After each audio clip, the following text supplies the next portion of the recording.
59 grams of marijuana, 14 oxycodone pills, 22 firearms from the house, 2 stolen firearms, 1 stolen enclosed trailer, and 1 stolen vehicle dolly, and $16,923 cash.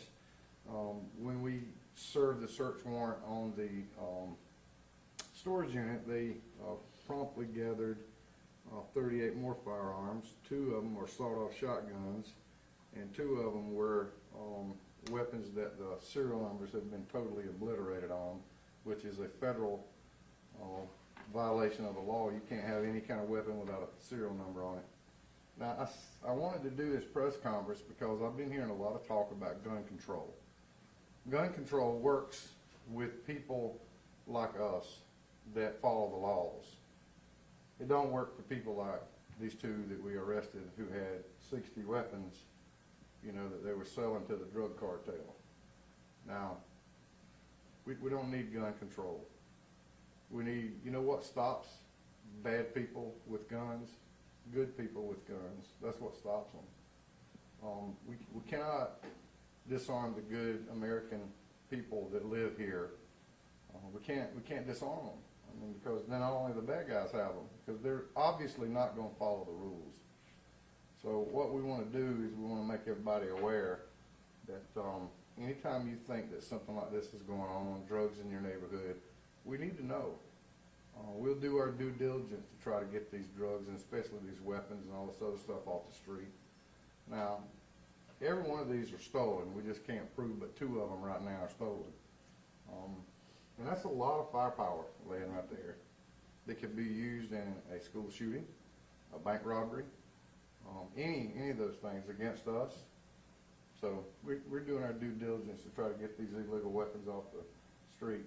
Now, you know, I'm all in favor of the Second Amendment, but I'm all in favor of following the law. You know, I don't believe everybody should possess a firearm. You know, there's some people who have behavior issues, where it be a mental illness or some convicted felons of violent offenders. You know, they've kind of given their rights up to do that. But I don't want to hear any more talk about gun control. Nobody needs. The truth of the matter is the bad guys don't need them. You know, and when the bad guys don't have them, the good guys don't have a need to use them. You know, but you can't take away our hunting and target practice and privileges just because, you know, some bad people do really bad things. I remind you too, when Cain and Abel in the Bible, God didn't ban all the rocks because, you know, a rock was used in that murder. We just can't. We kill a lot of people in cars, and we can't do away with cars. There's a lot of people killed and murdered with knives and baseball bats and golf clubs and just whatever. So we're not interested in doing away with those, just the guns. You know, these things on their own are no trouble. And in the hands of good law-abiding citizens, they're no trouble. But when you have people like this that sell the meth and the marijuana and the pills, you know, this is bad stuff here. This is bad for the neighborhood. So I wanted to make sure to let y'all know what a great job our narcotics and our SWAT team did yesterday by coordinating the efforts. And, you know, that came in off of a tip. Somebody tipped us off to this, and we followed through with that. You know, my deal is, I wish there was no drugs in Spartanburg County, you know, but we just got to continue fighting it. You know, our people deserve, our kids deserve to live in a peaceful community, and that's exactly what we're trying to do. So if you have any questions at this point, I'll try to answer them. Sheriff Wright, thank you so much for holding this. You said that this came off of a tip. You know, how long were SWATs and narcotics following up on this tip, or how long was this operation? Well, SWAT will only be used when they're called to execute the search warrants, and there is a matrix that we use. Every narcotic search warrant doesn't require SWAT.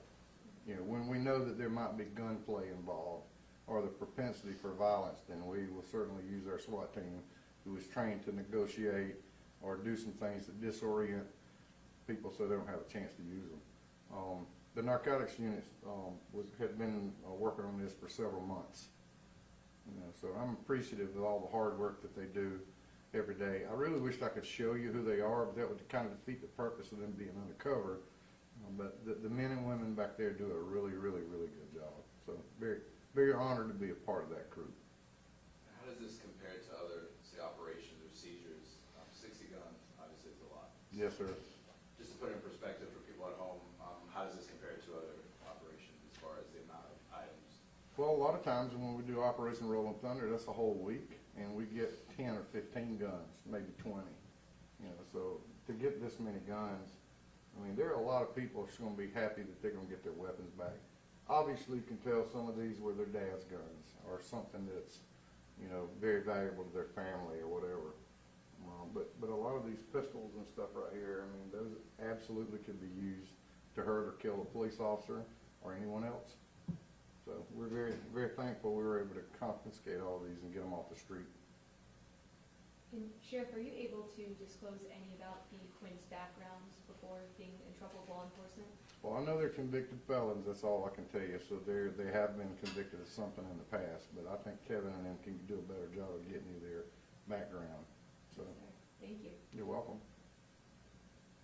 Well, honestly, the message today to the community is thank you for your patience and thank you for your tips. Keep bringing those to us and let us have an opportunity to work through them, because you never know, just because they are dealing some small drugs or whatever you want to call it, it might lead to something like this or something bigger. So really proud of the team that we have assembled here, and we ask you to keep praying for us. You know, God is so good to us, and no one was hurt, bad guy or good guy, and we're going to keep on doing this for the community because it's very much so worth it. If we confiscate one gun, it's not supposed to be out there. That's a big win for us. So we're going to keep trying to get the drugs, and we're going to keep trying to make the neighborhood safe. All right?